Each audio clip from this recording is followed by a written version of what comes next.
guys, welcome to The World is Your Bowl of Noodles, Slurp Noodles and Chat series. I am the host Jordan Ibakwe, and today we have a very special guest today. Can we please give it up for Miss Alana Rhea? And just thank you so much for just being here. You are absolutely incredible. If you do not know, she is the founder of Etre Girls, an empowerment and a movement on social media and Instagram that helps empower girls to be in leadership roles, and it's absolutely phenomenal. Please give her a round of applause and just thank you guys for being here, and let's get into the interview. All right, Miss Alana, do you want to tell us a little bit about yourself, who you are, and what you do? Yes, thank you so much for having me. I'm so excited to meet you, to meet your audience. As you said, my name's Alana. I am the founder of Etre, which means to be in French. And I named the company that, and I loved it from the beginning because my favorite question to ask anyone, but especially next generation girls, is who do they want to be? And that really is the heart of what Etre does. We take girls into companies that they ask to see. So whether that is Google or YouTube or the stock exchange or Spotify, we go directly into companies and we meet female leaders face to face.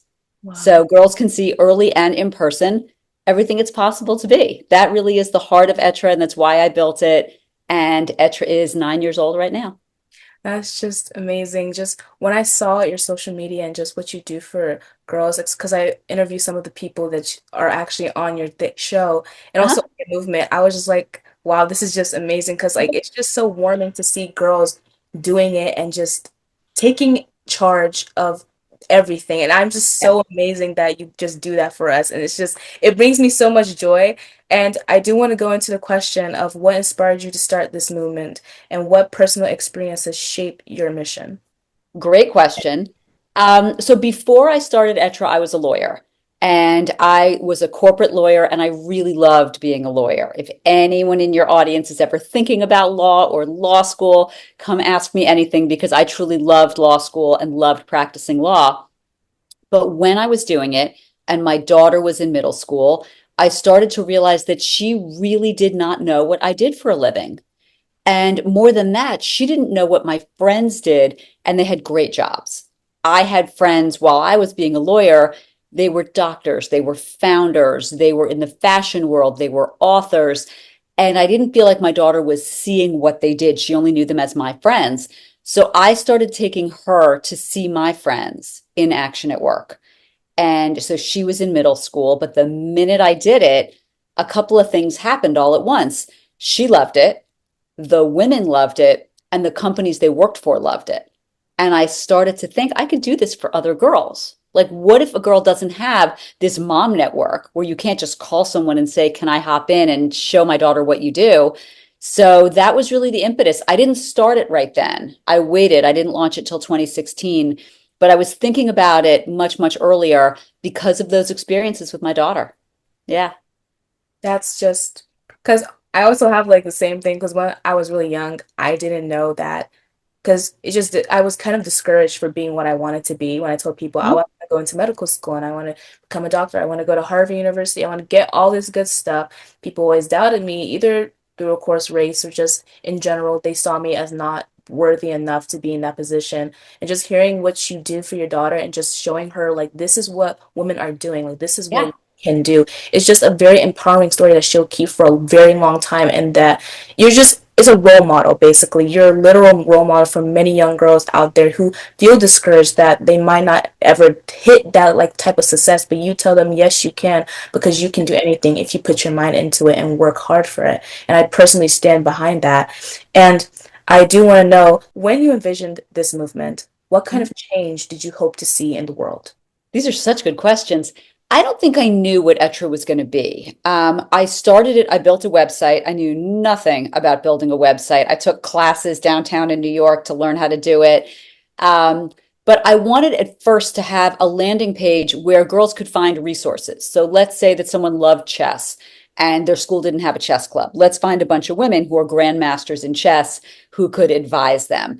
Thinking outside the box from school a little bit, I originally thought of role models and resources. And I thought if I could just connect the right girl with the right woman at the right time, maybe she stays with chess. Maybe that authentic interest doesn't get diminished because all of her friends are playing soccer and she feels like she has to do that. Maybe we can just put the right people and role models in front at the right time. Originally, I think I thought it would just be a website and that type of, resource directory. It very quickly morphed into boardroom visits, after school clubs. We have clubs in 7 countries now. And the whole time I kept thinking, if I just respond to what the girls are asking for, one of the first things I did was to form an advisory board of all middle and high school age girls. And we still have that. And all of our best ideas are coming from the girls. So, can I bring this to my school? What if we want to visit a company, but we're not in that city? Can we do pop up Zooms? Can we meet astronauts? All of those things happened because girls were asking. And so, I think when I think about the change I wanted to bring to the world, it's very much in direct response to what girls are feeling. And what's interesting about seeing it go global is that the girl in Turkey might have exactly the same question that the girl in Tennessee has. There's very little difference from what's being asked globally for girls this age when they're talking about equal pay and job opportunities and educational opportunities and being able to fund their college dreams. Girls everywhere have the same questions, and women everywhere have answers at the ready. So my job still, I think, is to make sure that the right girl, wherever she is, goes face to face with the right woman, wherever she is, and gets those questions answered. And it's still developing and growing as every girl shows up with a great idea. Phenomenal. When you said like matching girls all over the world, Yeah.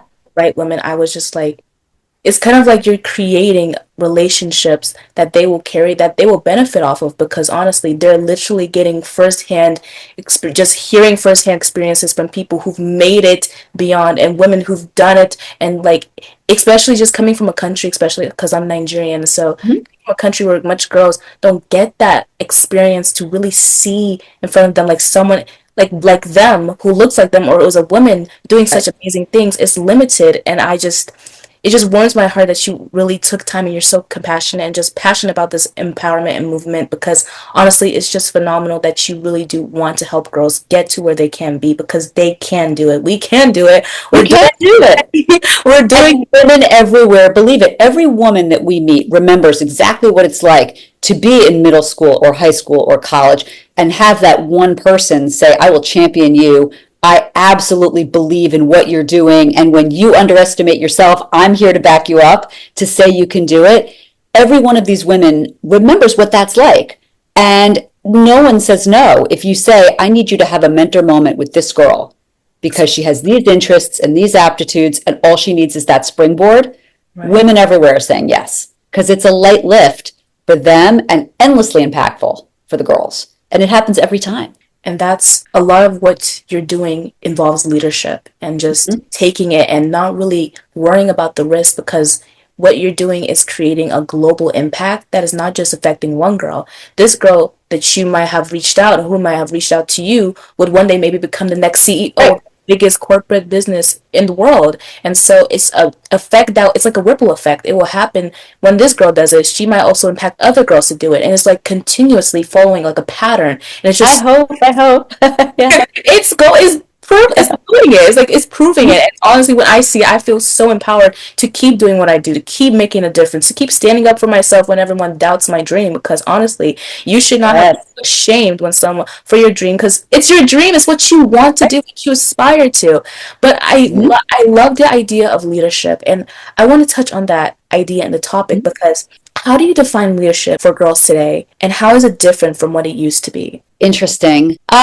I think girls have always been leaders. I think that there has always been leadership and that willingness to be at the front of something, whether it's a movement that you advocate for, whether it's something in which you want to protest, whether it's to ally with someone else. I think girls are natural leaders. I think the world around them has not always welcomed that leadership. There has not always been a place or a microphone or a spotlight to highlight their leadership. But I see it every day. I think girls are natural leaders. And whether that is in the classroom, in the locker room, or later in the boardroom, that leadership is there. What we need to do is navigate it and cultivate it in an environment or within structures that are not always made for girls or women to lead and haven't always been accepting of that. I think modern day leaders, really good leaders, create organizations that can then go on without them.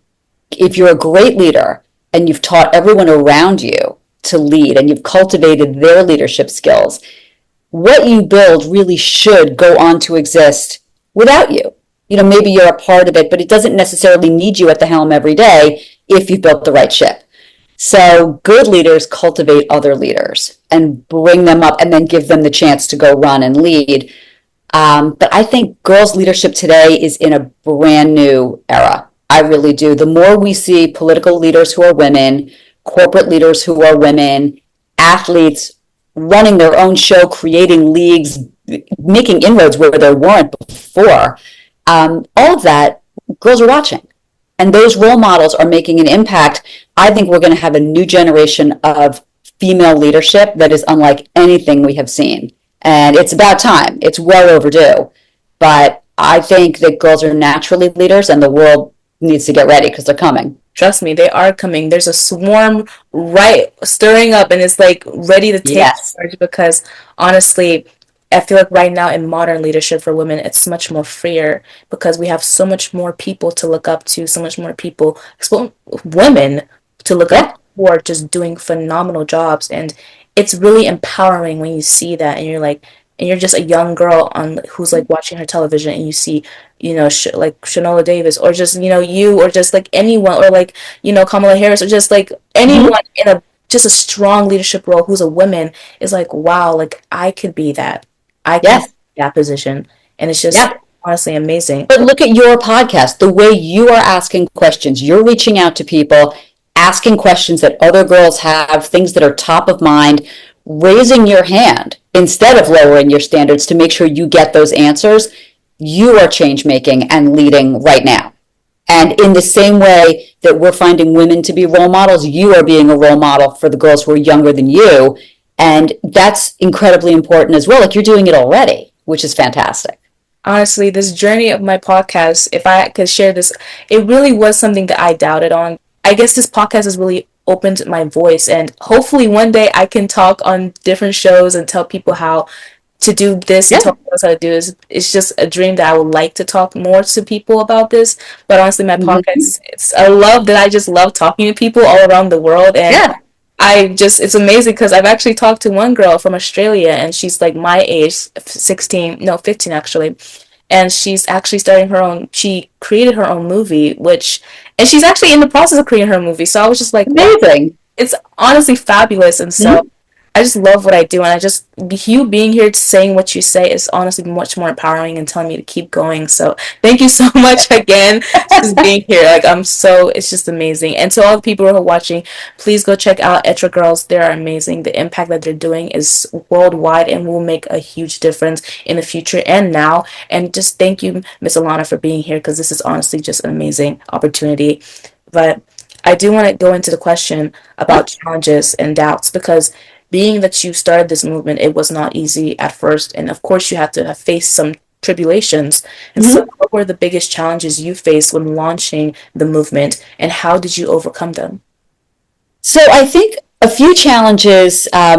It was tricky to go from being very expert in something like law to knowing nothing about starting a company. And I went from being an expert to a rookie really fast. And so that is challenging. And you really have to lean into that challenge and say, I need to listen. And so for almost a year, in between when I left my law firm and when I started this, I went on almost what you could call like a little listening tour. I tried to meet as many founders, men and women, as I could and just ask for their advice and what their experience was. Everyone from Reshma Sajani, who started Girls Who Code and now is the founder of Moms First, to Craig Newmark from Craigslist, anyone I could meet and asked them and said, I have this idea. I would love your feedback, good or bad, especially the bad. Tell me where you see the gaps. Tell me where you think I'm missing something. And I do think when you have a challenge where you are starting at the ground floor and you recognize that you are very, very new in the space. I was very new in the girlhood space, in the empowerment space, to own that and go out and find experts, especially if you're going to talk about mentorship for the next generation. I needed mentors, and I recognized that early on. I think that helped me avoid a lot of other potential pitfalls by asking their opinion early. But you just have to be ready to be the new kid in the room and own that. That was one challenge. Deciding actually, and this is a little bit on the lawyer side, but what the entity was going to look like. Was it going to be a nonprofit? Was it going to be a for-profit company? What was the structure going to be? And I think for anyone who's starting something, to make that as big and flexible as you can is important. If you don't know exactly what it's going to be, give yourself the structure that has the most options to it. Could you partner with someone easily? Can you publish books under what you're doing? Like you're doing with a podcast, what structure will give you the most flexibility? I spent a lot of time on that. And I think going back to the board idea, listening to your audience. I was new in the space. It was a big challenge. I didn't have a middle school daughter anymore. To really be able to connect with your audience and hear directly from them, not think about what you think they want to hear about, but really what they want. Who do they want to meet? Where do they want to go? I do not pick the companies we visit. The girls pick, and that's been since day one. Forming that board of middle and high school age girls from day one was really important. And that, I think I would have had even more challenges finding and connecting to our audience had I not had a pocket of girls who just gave unfiltered advice. They would say anything, they would ask for anything, and I love that because it showed me how big should we stretch, where should we be looking, what companies are top of mind, whose boardrooms do they really want to be in. So I think if you are new to a space and not yet connected to that audience, just going directly to them and saying, what do you think? Let's find the experts. Those were challenges that I knew were coming, but I think going directly, whether it's to the mentors or to the audience, really helped avoid some pitfalls. Exactly. And you did touch on the topic of listening. And Mm-hmm. I feel like it's very important that we listen to the criticism, that we listen to Yes. feedback, especially the negative feedback. As much as sometimes it can hurt a little bit, like, oh, I thought it would work like Mm-hmm. this, but it's healthy because it teaches you and encourages you, okay, I need to fix this so it can be better next time, or I need to, do something else than this. And it just makes it, I guess, the journey a little bit more entertaining. Like, people are telling you how to make this better. And as you listen, then you grow, you learn, you change. And that's how I guess I learned from this podcast. Like, I learned that some people will not want to be on here. As cool as the name could sound, as cool as the impact it might be, some people might not want to. And I respect that. And I had to learn some things about how to edit. I had to learn things about talking, just putting my voice out. And so it was like you said, how you stepped into a new space you didn't know. It was like rookie Nothing. from the start. Yeah. Right, I became a rookie from day one when starting this podcast because I had nothing but an iPad to record my interviews. But it's Mm-hmm. just incredible how things change and you learn and you just become better at what you do, and because you just love it. I feel like that's another thing. Loving what you do really contributes to, the it helps, carry the heavy weight and really Yes. get bigger. And I do want to touch on, because I know you've had many moments where you've seen girls just light up and just be inspired and empowered. And I want to know, what are some of the most impactful stories or moments you've witnessed because of this movement? The very first company we went to visit was Spotify, and it was early on, and I really didn't know how it was going to be. I knew the girls wanted to go there, but we hadn't yet been in a boardroom, and you wonder, is this just going to be a flop? Are girls going to be too shy to ask questions? Will it not be dynamic enough? And the minute we got into that boardroom, and I had middle and a few high schoolers in that room, sitting in chairs, spinning around, all excited. And one of the women we were meeting with said, who has a question? And every hand shot up. And it was this light bulb moment for me where you could see the magic in the room. And you knew that the girls were in a room where they felt seen and heard. And they had asked to go there. And the company had thrown the doors open saying, yes, absolutely come in. And that was the first sort of magic moment where I thought, this is sticky. We have something here. We're going to do this again and again at different companies. But that moment where I'm not saying anything, it's not my meeting. My job's to put the girls in the room. When we get there, it's their meeting. And watching them take that over and ask the questions and seeing executives answer them with candor and unfiltered honesty, that was a big aha moment for me. Other moments, we got to ring the bell at NASDAQ, and standing on the podium with 30 girls and getting to, open a market was incredible. Sitting with icons like the late Lily Ledbetter to talk about equal pay. We were in Gloria Steinem's living room 2 weeks ago talking about leadership. Those moments, those intergenerational moments, I think are just as impactful as meeting a celebrity or an influencer or a Hall of Fame athlete when we meet those women who have seen the long arc of history and can talk with such experience about change making over decades. Those moments are amazing for me, and they're amazing for the 14-year-old girl who's in the room, who is sitting at the foot of this woman who's giving her these lessons. I underestimated how amazing those intergenerational conversations would be for all of us. Wow. And so those have been really special. And then I think when girls get to reach out to a brand new brand, a brand that's just hitting, just clicking, just going viral, and they get to speak to that CEO, those are incredible too, because that CEO is at the beginning of her journey too, and girls are coming along for the ride and talking about it. Those are fantastic moments. I love how you said it's their meeting and you They're give meeting. the you give them the space to just Mm-hmm. excuse me, you give them the space to speak their minds, to say the questions that they've been dying to know, dying to Yeah. understand.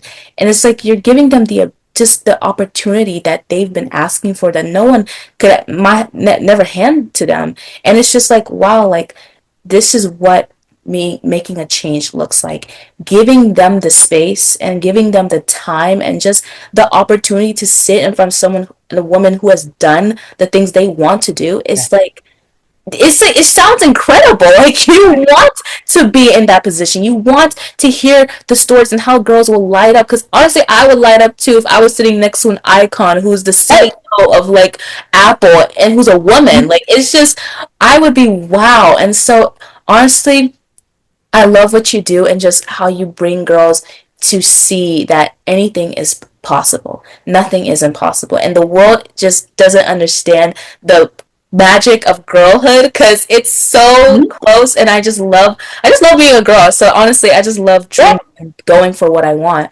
But I want to touch on the idea of success. And I'm curious to know, how do you measure success? Is it numbers, stories, policies, or something else? That is a great question. Um, Honestly, a lot of it is conversations like this, where someone has found us and wants to learn more and then wants to go and bring change in the same or magnified way. I think those are success moments. I think every day that another girl has the courage, and it does take courage, to raise her hand and ask a question, whether it's in a boardroom with us or a classroom at school or in a friend group, anything like that. Every single time a girl is emboldened to ask a question and really bring herself forward is a modicum of success for us because we're providing those opportunities. I think for me, I love the building of this. I like the building of the platform a lot more than I thought I would. And so every time we do something new, there's a new partnership, there's a new research survey, there's a new book. Every time we take a big leap and do that, that's a moment of success for us because there's another way in which our message can go forward or go, international. Our TED program, these TED Ed talks that we do, we've got 60 girls who are going to be giving talks in October. These are terrifying things to start to do and start to organize. But then when they're up there and you watch these girls take the mic, that's a success story every single talk that they do. So to me, it's measured, I think, in smaller bites. It's measured by every girl who raises her voice, every new endeavor that we take on, and every new idea that gets shared by a girl into the world. Those are my success moments. Those are the things that light me up. Honestly, it's scary planning things that are big. Yeah. I especially when it comes to something that is risky, and it's like, oh my goodness, I don't know how it's good. Like, just the business of the business sucks, basically. The Mm-hmm. side where no one sees, where you have to plan out, you have to sketch out, you have to call this person, call that person to make everything work, is a Yep. lot. It is stressful. But when you actually see just it happen, that moment is like it all worked out. It's all Yeah. worth it because it's just beautiful how, even like though it's hard, it's gonna work. It's gonna make girls feel empowered. And just TEDx, honestly, is Yeah, incredible. Like, wow, I just love that. I trust me, I want to be on there one day, but it's just you will be. I You will love be. We're going to hold a spot for you. it. Oh, thank you so much. But I want to go into advice, and if I know there's a little girl out there who could be watching this video and curious to know, like, how does she get to this point, or how does she become successful? And I want to know, what advice do you have for girls who feel like they don't belong in a leadership space? Mm. You belong in every space. Everybody, someone was first in every space. Every single new company, new invention, new platform, someone was first to bring it. And there's no reason at all why that can't be you. So, whatever idea you are doodling in the margin of your notebook, where you keep thinking about it, that song lyric, that book idea, that company idea, whatever the thing is that you always come back to, you can't not think about it. That thing has value and you pursue it. And then your next job is to find experts who they might not be doing exactly that, because maybe you're the first person to do it, but they do a little bit of it. And you talk to as many experts as you can. And that could mean finding us at etregirls.com or at etregirls on social and DM us and say, I have this idea, how do I do it? No one's doing this yet. I want to be first. What steps should I take? And then we get to connect you with experts. But at the very basic level, don't discard that idea that you keep thinking about, because if it's taking up a lot of space in your mind, there's value there. When you hear criticism or you get any kind of feedback, my motto always is take criticism seriously, but not personally. This is not about you personally, but listen to it and take it seriously, because if someone is taking the time to show you where the gaps are, where the holes are, where you could do better, really listen to that. But it's not personal. This is just work. This is just bringing an idea forward, moving the ball a little bit every day. And I guess my third piece of advice would be to move the ball every day. Nothing gets done instantly, and nothing is perfect the first time. It doesn't need to be perfect. But if every day you move it a little bit, every day you refine an idea, you nudge it forward a little bit, you send that extra email like you were just talking about, you make one more phone call, one more DM, move the ball a tiny bit every day. It'll roll. It'll roll faster than you think it might, but it's not going to happen immediately, and just nudge it a little bit every day. You're going to get there faster than you think. Just everything you said, I always agree on, because criticism does not need to be taken personally. Right? As much as I would, it hurts, you have to understand that it's just another way to help you grow. It's just Yeah. another way to help you learn. And I always touch on this, be a lifelong learner. Don't ever stop learning. Don't ever stop Yes. trying to, think, oh, okay, I know enough. You don't know enough. You're still, even as a human being, you could be in your 40s and you still don't know enough. You're always Yes. learning constantly, daily, every single day. And just like you said, rolling the ball. It could be sending an email. It could be sending a DM, even though you know the person might not see it. Just a It's little just bit. it's just a little bit. Just go for it. Take a risk, and honestly, do it. Always, like, the Nike sign says do it. Yeah. I remember just seeing it, I was like, do it. What does that mean? Now looking back at it, I'm like, girl, you better do it and actually not waste your time and just stop. Because I always tell people, if you have an idea and you are so passionate about it, do it. Don't Do wait for it. anyone to do it for you, because that's your dream. That's something that you want to do. And when you Mm-hmm. see someone doing it, you'll be like, darn it, I wish I had taken that opportunity that I had at that exact moment. It's Yeah. because you didn't do it. That's You're right. sitting at home waiting for someone to hand you the opportunity when you could have created it. Because you have so many people out there, especially like Etre girls, who can help you. But Yeah. also you have to take the initiative of claiming that and claiming your future and going for what you want. But That's your TED talk right there, by the way. Something in there. You're hey, going to hear that on stage.